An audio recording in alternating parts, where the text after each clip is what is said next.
What's going on, guys? Welcome back to your Lake Fork Guide. As you can see behind me, they're getting ready. It's Thursday morning, right before takeoff. Bassmaster Elite Series, Lake Fork, Texas, the legendary Goat Lake. It's about to go down in a big way. We're going to be here from the first moment to the last moment to give you the most in-depth breakdown of what went down at the 2022 Lake Fork Bassmaster Elite Series.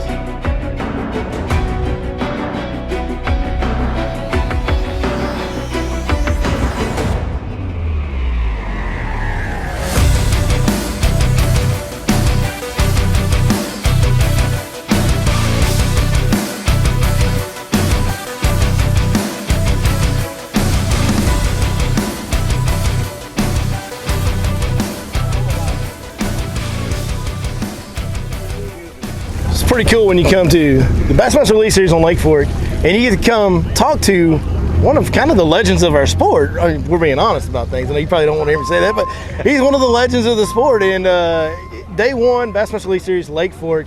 You've got a lot of history here. All the viewers on the Lake Fork type of channels are going to well know your relationship with Mark Pack, who we all know passed away about a year and a half ago. Yeah. What's going through your mind right now as you're here at Lake Fork? Well, obviously it's like special. A lot of good memories with Mark out here over the years fishing.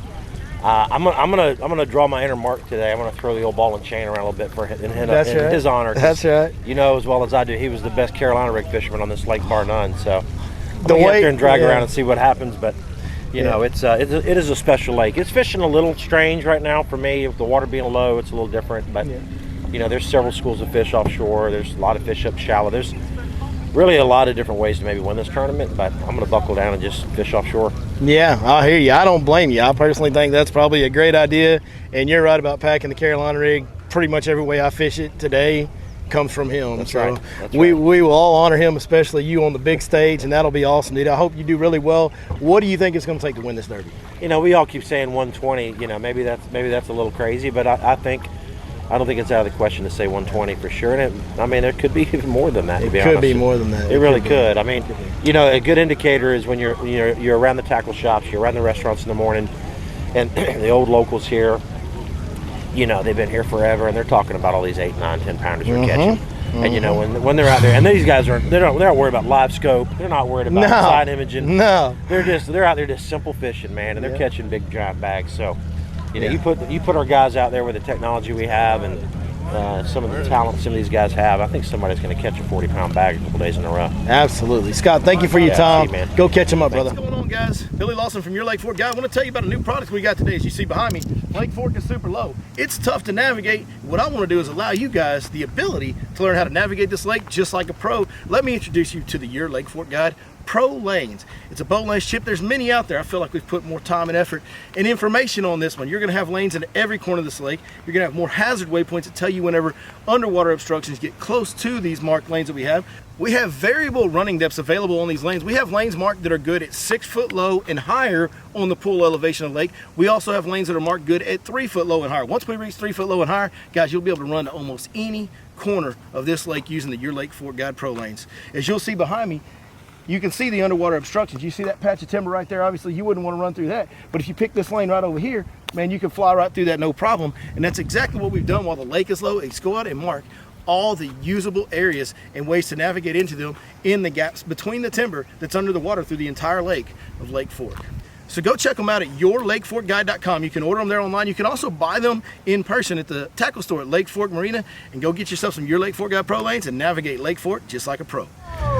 What's up, guys? Here with Alex Redwine, rookie on the Bassmaster Elite Series. My man, this is your first time to Lake Fork, right? Yeah, correct. Down here in Texas. Super excited to get the Elite Tournament kicked off, and hopefully we get 5 big ones today. Dude, you're not from Texas. Where are you from? Because that don't sound like Texas coming out of your mouth. I'm from Ohio, and there is no big fish in Ohio, so this has been new to me. Hopefully we can get a hold of some. Here's the real question. How many fish will get weighed in over 4 days that are bigger than anything that swims in Ohio?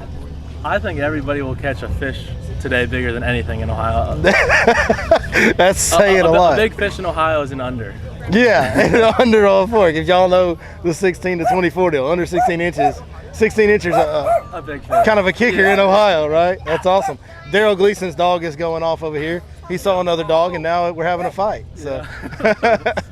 all right. Well, also, dude, you downloaded the Your Lake Fork Guide boat lanes that we did, the pro lanes. What do you think about those? It's been super helpful. Like I said, I haven't been here before, and it's just given me a lot more confidence running around in areas, checking things that look good. And instead of having to kind of waste some time idling and slowing down, I can kind of have the confidence to kind of rush through things and be able to kind of get where I'm going. Everything seemed pretty accurate on those as far as the hazard waypoints. Sure. I have not hit one thing that I've been on the trail. I've been outside the trail and hit stuff for sure. But when I'm on that trail, I have not hit anything. Dude, that's awesome. I appreciate your time, guys. Check out the pro lanes. This is this man's first time here. He gets to run the lake just like all the other guys that have been here. Alex, thank you so very much, dude. Good luck, brother. Go catch them. Daryl, can you tell me what's happening in that backpack over there? That's my little sweet mixed-breeded angel Rowdy. He's trying to run Brian New off of our spot. We wanted to park over there on that bank, and Brian got there first. Is that what it is? So Brian has hole jumped you before the tournament began. He's coaching me already. Hole buzzard number 1, right there, standing on the nose of his boat. I think he is bringing his dogs here. My dog is like the star. You got the tour dog. Yeah, man. It's a little crazy. Brian New with his dogs. He took your spot and your dog credentials. Yeah. It's messed up, dog. Yeah, but look, I'm the better man. My dog walked away.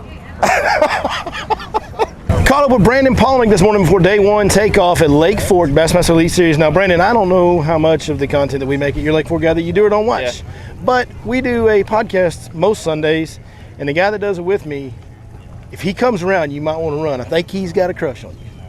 Really? Oh, yeah. He picks you for every tournament, and the big running deal this year was when we picked Angler of the Year at the beginning of the year, I had first pick, and I picked Brandon Palnick, and he's still mad. He's still mad. He's still mad about it? He's still mad. Like, he's like, man. It's fighting words to him that I picked his Brandon Palnick. Well, hopefully I don't screw it up and I just keep him mad all throughout the year for you. Yeah. So we can keep rubbing it in at every podcast. Go ahead and win it for me. That way it'll never die. It'll never die, and I'll always have the leg up on my boy. Oh, that's good. Day 1, Lake Fork, man. It's post-spawn.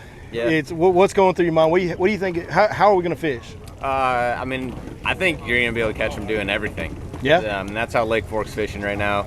You can catch them from 0 foot to 30 foot. It seems like. I think it's going to fish small in areas. You know, you're going to have the lake being low. You think that's well? why? You're just going to have groups of guys doing different things. So you have groups of guys fishing shallow. They're going to be on top of each other, fishing a lot of the same stuff. Guys out deep are going to be fishing a lot of the same stuff. Guys in that mid depth are fishing the same stuff. So I think that's just how it is. You've got these groups of fish in different stages, but they haven't made a big push out yet. They haven't stayed shallow. You know, shad spawn's finishing up. Like there's a lot going on.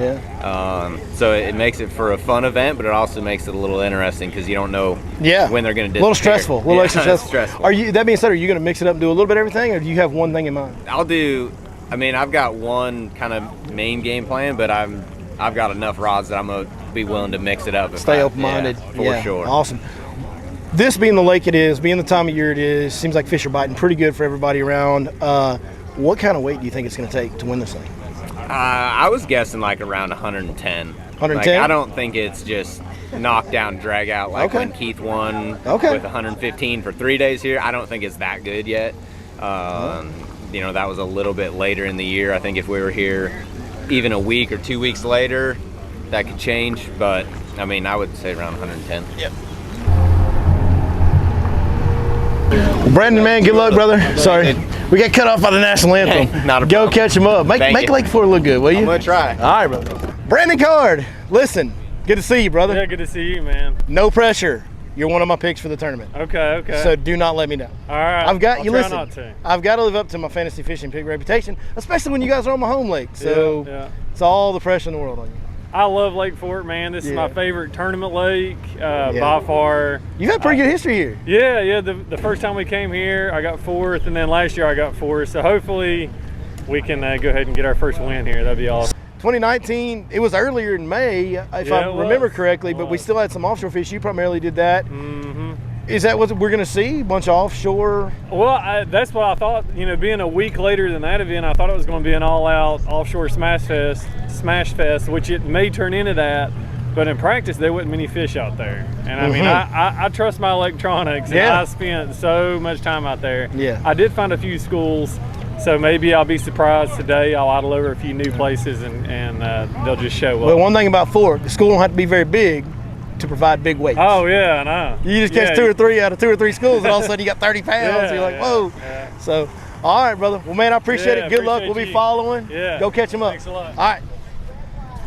That being, oh my God, I'm gonna die. All that being said, as you can tell, the guys are starting to take off right now. They're heading out to go show up and show out. I think it's about time for me to go get my media pass, maybe talk to Mercer for a little bit, and then we're gonna get on the water and check out some of the action on day one. In Bassmaster history last year, the Marshall Lee Livesey. He's a bridesmaid finishing the Bassmaster Classic. Keep your eye on Stone Cold Kyle Welcher. Somebody pinch me, because I must be dreaming. I'm standing here talking to a guy I've watched since I was a kid, Davey Height, and a guy I've watched since I was a lot younger than I am now, but maybe not quite a kid, Dave Mercer. I don't want to tell him how old I am, Dave. No, and don't say that, because Davey looks so much better than me anyway. Fair point. Man, it is day one, Bassmaster Lake Fork Elite Series. It is, I'm almost beyond words. I'm so excited, I don't even know what to say. You know, Dave, you know how I stumble over my words. I get too excited. I just get too excited. But man, we're standing right here at the SRA point. Look, there's a school of fish right there. Nobody's on them yet. They'll be on them at some point today. What are we fixing to see? Davey, what do you think? Well, I think, we just talked about it a little bit. Potentially breaking the all-time 4-day record of fish, 132 pounds. That'd be 20 fish, only 20 fish, 4 days, 5 fish a day. Absolutely incredible. There's a reason that's the all-time record. It's hard to do. It's hard to do, yeah. But it is on the line here this week. Yeah, I think so. What do you think, Dave? The amazing thing to me, whether the record gets broken or not, the amazing thing to me is that we're even having this conversation. Because Yes. let's take into account where the record came from. Falcon. And it was at a time that Falcon was exploding. You know what I mean? Like everybody in that tournament, it was nuts. And it was, an unfathomable that it could happen. And you look where Falcon is, and you look at the pressure that Fork gets, and the fact that we're even having this conversation, it's amazing. I mean, this is one of the busiest lakes in the country. It is. And we're talking about it potentially beating Falcon, that at the time was an unknown, untapped gem. And it's so far out of the way. Like, that's one of the crazy things about Lake Fork is we're an hour from Dallas. And that's why it gets all the pressure it gets, right? Because we're an hour from Dallas. And so it just gets, it's the closest destination lake to a major city that I know of. You guys may know better. Y'all know more about the country. But, everywhere else you go, there's nothing like Dallas-Fort Worth within an hour of an Okeechobee, of a Gunnersville, something like that. So, and it's small. It's 27,000 acres. Right now it's actually like 22,000 acres with the lake being low, as you guys can see. So it is unbelievable that we're having this conversation. Regardless, if we don't break the record or not, what we're about to see is probably going to be one of the best tournaments you'll ever see in a lifetime, maybe. Yeah, absolutely. It's setting up perfect. Full moon. There's still a little bit of a shad spawn going on. A lot of fish are moving offshore, and it's just setting up perfect. And it's going to be great. But here's the one thing about this tournament: there'll be the haves and the have-nots. You don't catch them everywhere, anywhere, even at Lake Fork. Come on. There'll be a few people that they kind of struggle a little bit, but then there'll be guys that'll catch 30 pounds one day and maybe not catch many the next. Say that louder for my guide customers. You don't catch them every day. Even if you're out here throughout the year every day like I am, you don't catch them every day. There's, this week I've been on them real good. Some weeks we're not on them. In fact, last week I wasn't on them, really. Those fish hadn't quite got out there, and I kind of moved out a little early. And that can happen, and that could happen to somebody in this tournament. It's going to happen in part of the field. Yep. But the bottom line is, with 92 of these dudes, we got these cats running around out here with all these new electronics. Dave, one thing I want to ask you, the comparisons to 2014 are immense, right? Because same time of year. Yep. Fish just moving out. That's what happened then. Same type of kind of weather, pretty much. I mean, it's all basically the same thing that happened in 2014. The only difference I can really see is we got better electronics. Better electronics and more anglers on the water. Yeah. That's the big caveat with this one. Will they cannibalize each other too much?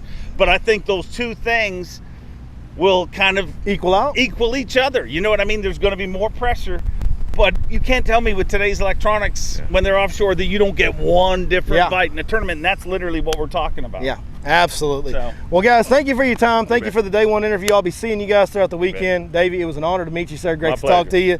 Dave, it's great as always, man. Always we'll see you again soon. Sorry about those guide customers that go with them on the bad day. You got to hire a better guide, I'm telling you.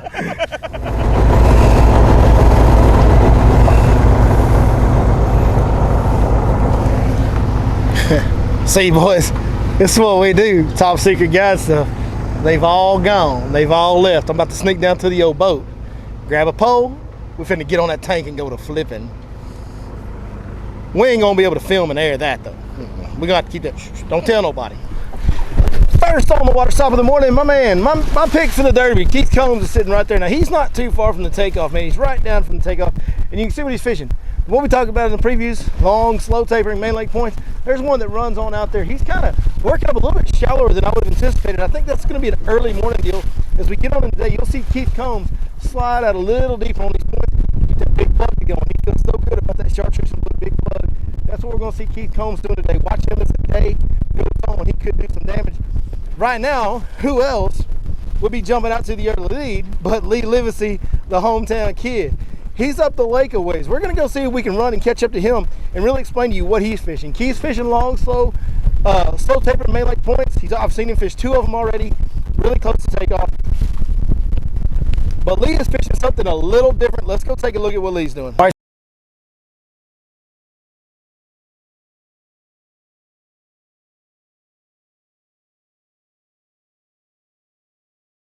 All right, folks, we caught up with Mr. John Cox, who's doing something extremely unique. I mean, maybe some of you guys do this on Lake Fork, but my man is out here throwing a topwater walking bait, and he is going down the dam. I started behind him. I had a bad sun angle, so I wanted to get on this side of him without cutting him off or anything. Of course, I don't want to get, you can see how far away I am. I don't want to get anywhere near him.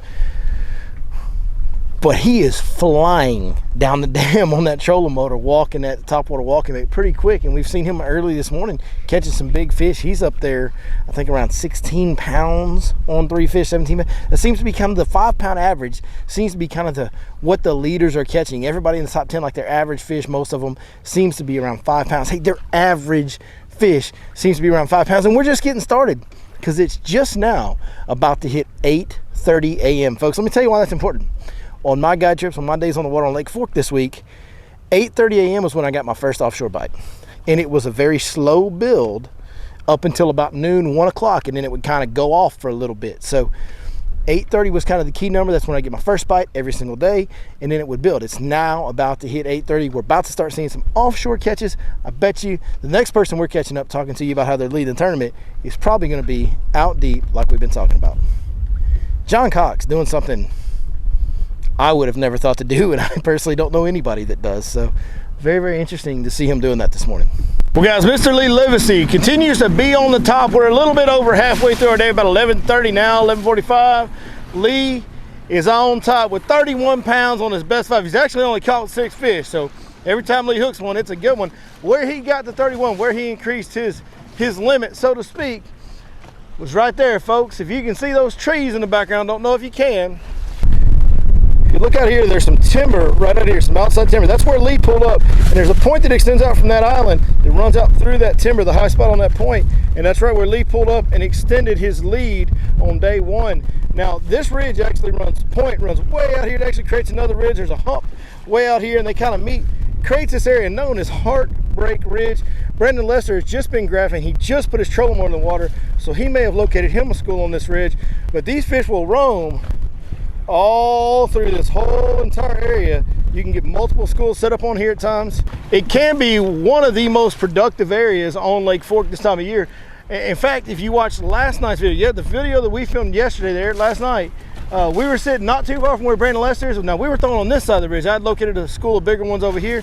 Hey, you saw me and Cody Mays catch a few fish out of it, including the biggest one of the day that we caught yesterday in our few hours of fishing was right here. So this is absolutely a community hole. In fact, the hump on the end of it is known as public hump. So total community hole. But man, there's a reason community holes are community holes, because they hold some fish, and this is one of the very best ones on all of Lake Fork. But that is exactly the type of stuff that we talked about going in this tournament. These super long, extended, slow tapering main lake points. Wouldn't you know, Lee found something unique in the morning. Now the rest of his fish have come off exactly that type of structure. He is fishing a phenomenal tournament so far. He's fishing very clean. He hasn't lost any fish to speak of. He's only caught 6, but they're the right ones at 31 pounds. I would look for that number to elevate as the day goes on. We still got almost half the day left. We got over 3 hours left, 3.5 hours left. That's almost half of the day, guys. And these fish on these offshore spots tend to bite better as the day goes on. So I would look for, by the end of the day, when we go to weigh in, we're gonna see some big weights. I'm fixing to run around the lake, do some spectating, and then we'll see you guys at the weigh-in, and we'll interview some of the anglers. My man. You feel nervous because your fanboy's standing next to you? I'm not nervous. No, not at all. All right, I'm a pretty big fella. It's all right. I'll try to keep my feelings to myself right now. I'm standing next to Greg Hatton, one of the guys I'm one of the biggest fans of. Only lease here, too. Great first day, man. 28. 28-7. 28-7. What are you seeing up there? What's going on? You know, for me, big baits and just a lot of power fishing and covering a lot of water was the deal for me today. I didn't get a lot of bites, but I got good ones, and was just fortunate I caught them all. My man opens with big baits and power fishing, and y'all wonder why I like him so much, because that's exactly what I would want to do, man. It's been fishing pretty good here lately. You guys are catching pretty good. I'll be honest with you. For me, as my perspective being here, I was kind of like, man, I don't know if like the wind blew too hard for some of the offshore stuff today.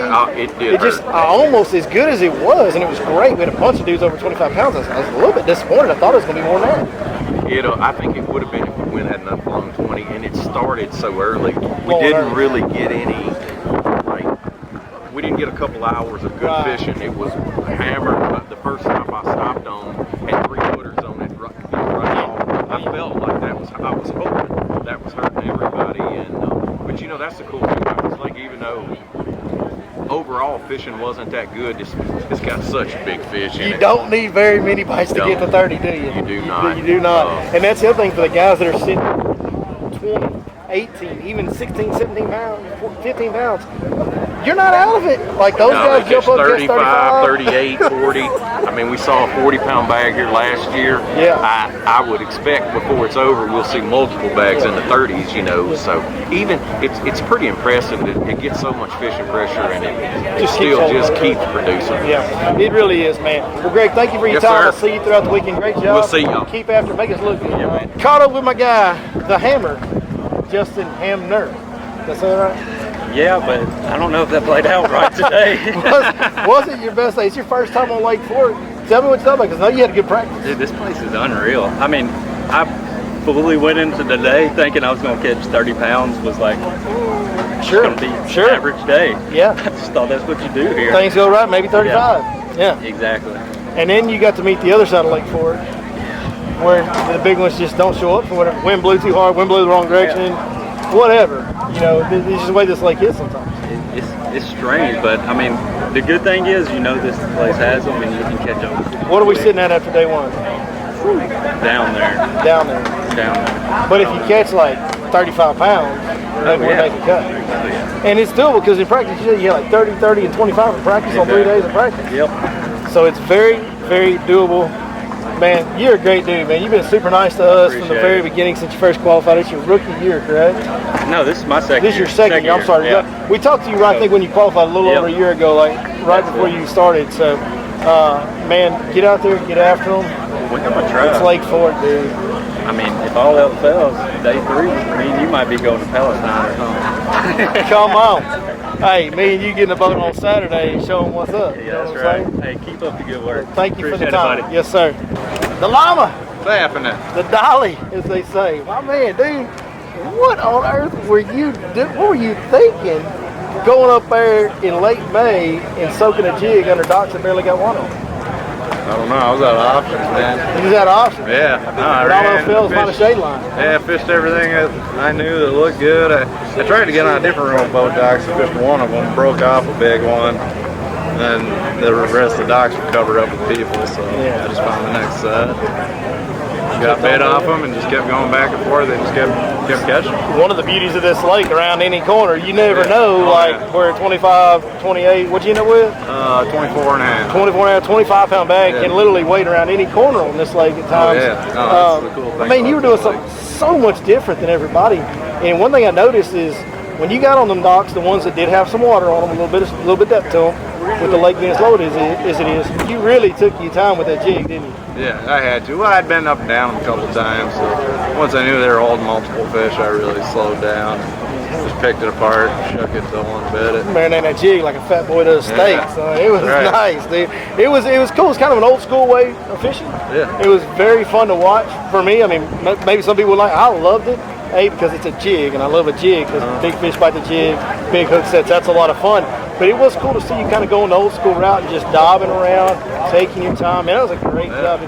Day 2, same thing. We're doing the same thing. I mean, I'm gonna start with it. Go if we got no bites by 11 o'clock, I'll do something different. But yeah. I think there's a few left there. My man's fishing by the seat of his pants. Y'all better watch him the next 3 days because he doesn't know what he's going to find. It's the only way to live. Thank you, brother. Appreciate the time. Appreciate it.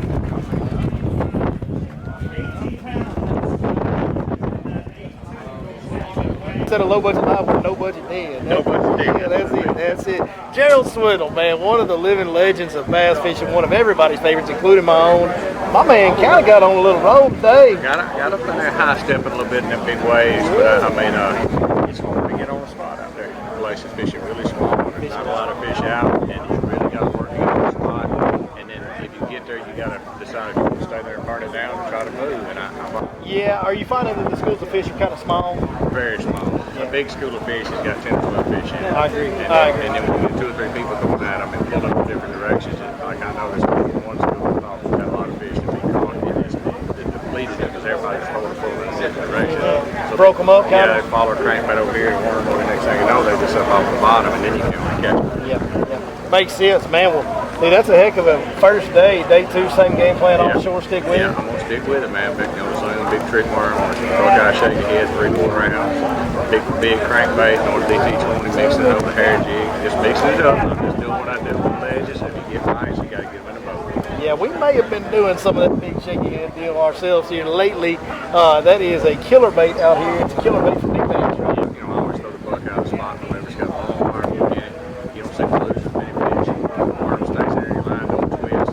Really working with great action, pop in the ball. So I think that shaking head over this regular Texas rig is my favorite condition. Thank you so much for your time. Have a good one, brother. I'm going to fix my toys. What happened? You got your boat tore up in Lake Fork? Oh, no.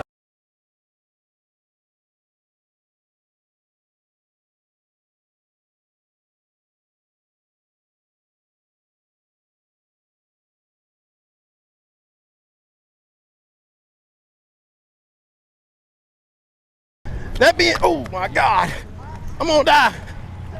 Say that louder for my guide customer. Always We'll good see you to again you. soon. Sorry about those guide customers that go with them on the bad. You gotta hire a better guide, I'm telling you.